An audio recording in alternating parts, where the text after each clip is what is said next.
ಲೆಕ್ಕ ರಾಮಯ್ಯಗೆ ಶುರುವಾಗಿದೆ ಪೈಸೆ ಟೆನ್ಷನ್. ದಾಖಲೆ ರಾಮಯ್ಯ ಪಾಲಿಗೆ ಬಜೆಟ್ ಪ್ರಾಬ್ಲಮ್ ಆಗಿದೆ.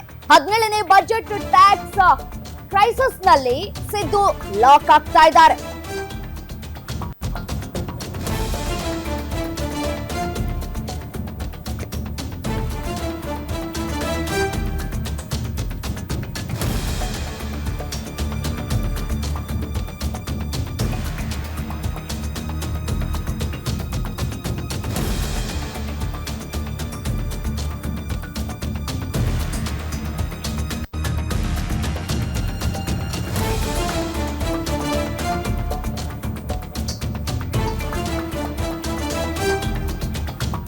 ಗ್ಯಾರಂಟಿ ಸ್ಕೀಮ್ಗಳಿಂದ ಸೊರಗಿದ ತೆರಿಗೆ ಸಂಗ್ರಹ ಒಂದೊಂದು ಪೈಸೆಯೂ ತುಂಬಾ ಇಂಪಾರ್ಟೆಂಟ್.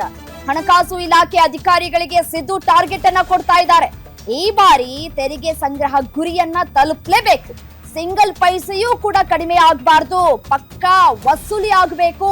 ತೆರಿಗೆ ಸಂಗ್ರಹ ಗುರಿ ರೀಚ್ ಮಾಡೋದ್ರಲ್ಲಿ ರಾಜಿಯೇ ಇಲ್ಲ ಅನ್ನುವಂತಹ ಮಾತುಗಳನ್ನ ಆಡ್ತಾ ಇದ್ದಾರೆ. ನನ್ನ ಬಳಿ ಬಂದು ಯಾವುದೇ ಸಬೂಬನ್ನ ಹೇಳ್ಬೇಡಿ, ನೆಪ ಹೇಳದೆ ಕೊಟ್ಟಿರುವಂತಹ ಟಾರ್ಗೆಟ್ ಅನ್ನ ಮುಟ್ಲೇಬೇಕು ಅಂತ ಹೇಳಿ ಅಧಿಕಾರಿಗಳಿಗೆ ಮುಖ್ಯಮಂತ್ರಿ ಸಿದ್ದರಾಮಯ್ಯನವರು ಟಾರ್ಗೆಟ್ ಅನ್ನ ಕೊಟ್ಟಿರುವಂತದ್ದು.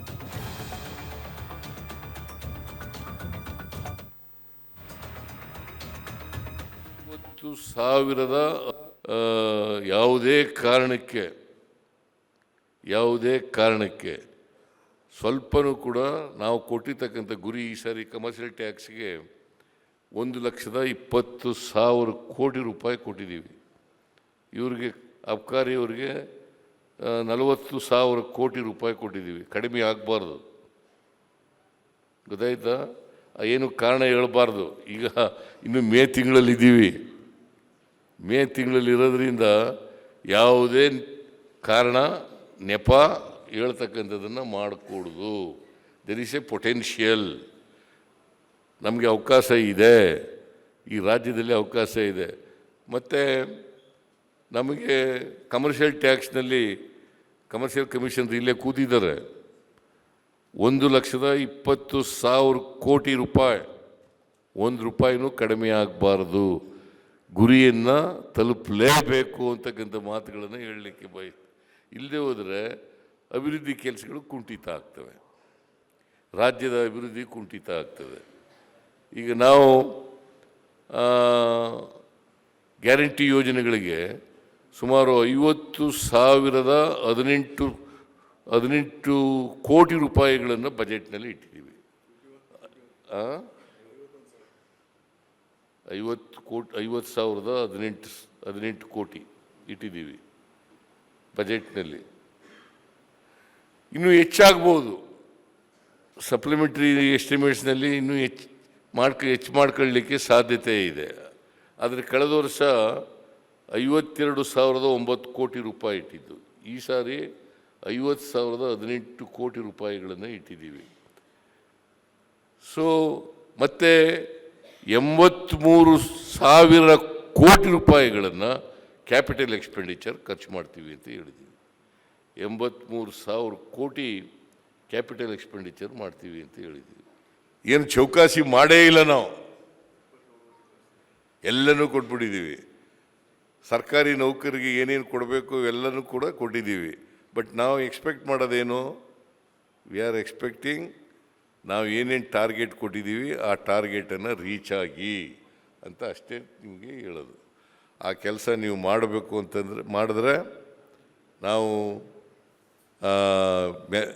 ನಮ್ಮ ಮ್ಯಾನಿಫೆಸ್ಟೋನಲ್ಲಿ ಏನು ಹೇಳಿದ್ದೀವಿ, ಬಜೆಟ್ನಲ್ಲಿ ಏನು ಹೇಳಿದ್ದೀವಿ ಅವೆಲ್ಲನೂ ಕೂಡ ಫುಲ್ಫಿಲ್ ಮಾಡಲಿಕ್ಕೆ ಸಾಧ್ಯ ಆಗ್ತದೆ. ಅದನ್ನು ಮಾಡ್ತೀರಿ ಅಂತಕ್ಕಂಥ ವಿಶ್ವಾಸ, ನಂಬಿಕೆ ಪೂರ್ಣವಾಗಿದೆ. ಯಾವುದೇ ಕಾರಣಕ್ಕೆ ಸ್ವಲ್ಪನೂ ಕೂಡ ನಾವು ಕೊಟ್ಟಿದ್ದ ಮತ್ತಷ್ಟು ಡೀಟೇಲ್ಸ್ ಕೊಡ್ತಾ ಹೋಗ್ತಾರೆ ನನ್ನ ಕಲೀಗ ವೀರೇಶ್ ದಾನಿ ಡೆಸ್ಕ್ ಇಂದ ನೇರ ಸಂಪರ್ಕದಲ್ಲಿ ಜಾಯಿನ್ ಆಗ್ತಾ ಇದ್ದಾರೆ. ಇನ್ನು ವೀರೇಶ್, ಸರ್ಕಾರದ ಬೊಕ್ಕಸದಲ್ಲಿ ಹಣ ಇಲ್ಲ ಅನ್ನೋದು ಪದೇ ಪದೇ ಸಾಬೀತಾಗ್ತಾ ಇರುವಂತದ್ದು. ಇದೀಗ ತೆರಿಗೆ ವಿಚಾರಕ್ಕೆ ಸಂಬಂಧಪಟ್ಟಂತೆ ಸಿಎಂ ಸಿದ್ದರಾಮಯ್ಯನವರು ರಾಜಿ ಆಗುವ ಮಾತೇ ಇಲ್ಲ. ಆ ಇಲಾಖೆಗೆ ಒಂದಷ್ಟು ಟಾರ್ಗೆಟ್ ಫಿಕ್ಸ್ ಮಾಡದಂತೆ ಕಾಣಿಸ್ತಾ ಇದೆ. ಸೊ ಎಷ್ಟೆಷ್ಟು ಫಿಕ್ಸ್ ಮಾಡಲಾಗಿರುವಂತದ್ದು, ರಾಜ್ಯ ಸರ್ಕಾರ ಏನ್ ಡಿಮ್ಯಾಂಡ್ ಮಾಡ್ತಾ ಇದೆ ಕೇಂದ್ರದ ಸರ್ಕಾರದ ಬಳಿ ತೆರಿಗೆ ವಿಚಾರಕ್ಕೆ ಸಂಬಂಧಪಟ್ಟಂತೆ ಅಂತ ಹೇಳಿ. ರಮ್ಯಾ, ರಾಜ್ಯದಲ್ಲಿ ಸಿಎಂ ಸಿದ್ದರಾಮಯ್ಯನವರು ದಾಖಲೆಯ ಬಡ್ಜೆಟ್ಗಳನ್ನು ಮಂಡಿಸಿರುವಂಥದ್ದು.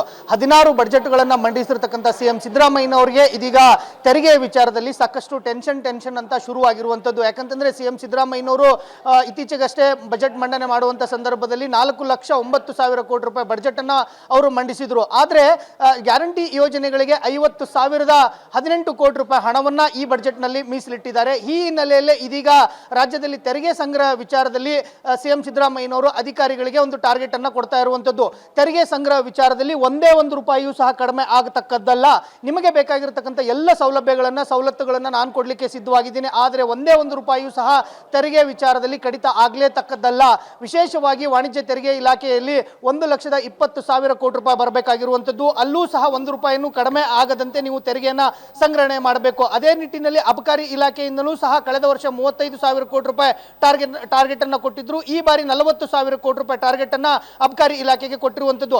ಅದೇ ನಿಟ್ಟಿನಲ್ಲಿ ಮೋಟಾರ್ ವಾಹನ ಇಲಾಖೆಯಲ್ಲೂ ಸಹ 15,000 ಕೋಟಿ ರೂಪಾಯಿ ತೆರಿಗೆ ಸಂಗ್ರಹ ಆಗಬೇಕಾಗಿರುವಂತದ್ದು ಮತ್ತು ಕಂದಾಯ ಇಲಾಖೆಯಿಂದ 20,000 ಕೋಟಿ ರೂಪಾಯಿ ತೆರಿಗೆ ಸಂಗ್ರಹ ಆಗಬೇಕಾಗಿರುವಂತದ್ದು. ಹೀಗೆ ವಿವಿಧ ಇಲಾಖೆಗಳಿಂದ ಏನು ತೆರಿಗೆ ಸಂಗ್ರಹ ಆಗಬೇಕಾಗಿರುವಂತದ್ದು. ಆ ತೆರಿಗೆ ಸಂಗ್ರಹ ವಿಚಾರದಲ್ಲಿ ಯಾವುದೇ ಕ್ಷಣದಲ್ಲೂ ಸಹ ನೀವು ಒಂದೇ ಒಂದು ರೂಪಾಯಿಯೂ ಸಹ ತೆರಿಗೆ ಕಡಿಮೆ ಆಗದಂತೆ ನೀವು ತೆರಿಗೆಯನ್ನು ಸಂಗ್ರಹಣೆ ಮಾಡಲೇಬೇಕು ಅನ್ನೋ ಒಂದು ಕಟ್ಟುನಿಟ್ಟಿನ ಸೂಚನೆಯನ್ನು ಈಗಾಗಲೇ ಸಿಎಂ ಸಿದ್ದರಾಮಯ್ಯನವರು ಕೊಟ್ಟಿರುವಂಥದ್ದು. ಸಿಎಂ ಸಿದ್ದರಾಮಯ್ಯನವರಿಗೆ ಗ್ಯಾರಂಟಿ ವಿಚಾರಗಳಲ್ಲೂ ಮತ್ತು ಅದಕ್ಕೆ ಹಣವನ್ನು ಹೊಂದಿಸಬೇಕಾಗಿರುವಂಥ ಒಂದು ಕಡೆ ಟೆನ್ಷನ್ ಆಗಿರುವಂಥದ್ದು, ಇನ್ನೊಂದು ಕಡೆ ಕಾಂಗ್ರೆಸ್ನ ಶಾಸಕರುಗಳಿಗೆ ಎಲ್ರಿಗೂ ಸಹ ಕ್ಷೇತ್ರಕ್ಕೆ ಅನುದಾನವನ್ನು ಕೊಡಬೇಕಾಗಿರುವಂಥದ್ದು, ಇನ್ನೊಂದು ಕಡೆ ಬಿಜೆಪಿ ಆರೋಪವನ್ನು ಮಾಡ್ತಾ ಇದೆ. ರಾಜ್ಯ ಸರ್ಕಾರ ಬೊಕ್ಕಸ ಖಾಲಿ ಆಗಿದೆ ಅನ್ನುವಂಥ ಆರೋಪವನ್ನು ಬಿಜೆಪಿ ಬಹುದೊಡ್ಡ ಮಟ್ಟದಲ್ಲಿ ಪ್ರಚಾರವನ್ನು ಮಾಡ್ತಾ ಇದೆ. ಹೀಗಾಗಿ ಸಿಎಂ ಸಿದ್ದರಾಮಯ್ಯನವರು ಎಲ್ಲಕ್ಕೂ ಸಹ ಒಂದೇ ಉತ್ತರ ಏನಂತಂದ್ರೆ ತೆರಿಗೆ ಸಂಗ್ರಹ ಮಾಡಲೇಬೇಕಾಗಿರುವಂತದ್ದನ್ನ ಟಾರ್ಗೆಟ್ ಅನ್ನ ಇದೀಗ ಅಧಿಕಾರಿಗಳ ಮೇಲೆ ಹೊರಿಸಿರುವಂತದ್ದು. ರಮ್ಯಾ, ವೀರೇಶ್, ಇನ್ನೊಂದು ವಿಚಾರ ಏನಪ್ಪಾ ಅಂತಂದ್ರೆ, ಈ ಹಿಂದೆ ಗುಜರಾತ್ ನಲ್ಲಿ ಪ್ರಧಾನಿ ನರೇಂದ್ರ ಮೋದಿ ಅವರು ಸಿಎಂ ಆಗಿದ್ರು.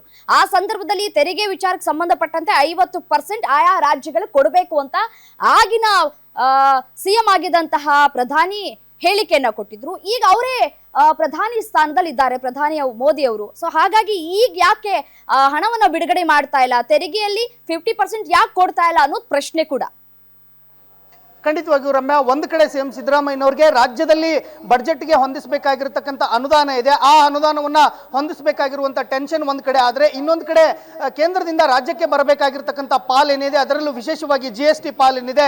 ರಾಜ್ಯದಿಂದ 4.5 ಲಕ್ಷ ಕೋಟಿ ರೂಪಾಯಿ ಕೇಂದ್ರಕ್ಕೆ ತೆರಿಗೆ ಹೋಗುತ್ತೆ. ಆದರೆ ನಮಗೆ ಬರಬೇಕಾಗಿರ್ತಕ್ಕಂಥ 50% ತೆರಿಗೆ ಬರಬೇಕು. ಆದರೆ ಕೇಂದ್ರ ಸರ್ಕಾರ ಮಾತ್ರ ಕೇವಲ ನಮಗೆ 50-60 ಸಾವಿರ ಕೋಟಿ ರೂಪಾಯಿ ಹಣವನ್ನು ಮಾತ್ರ ಕೊಡ್ತಾ ಇದೆ.